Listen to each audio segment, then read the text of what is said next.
Jesus, how wonderful your name, Jesus.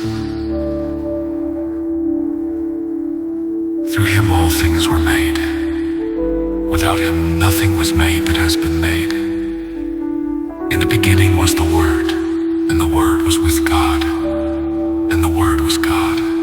He was with God in the beginning. In him was life, and that life was the light of all mankind.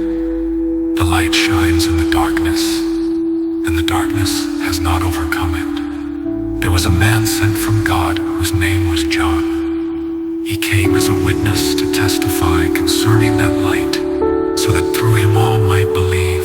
He himself was not the light. He came only as a witness to the light. The true light that gives light to everyone was coming into the world.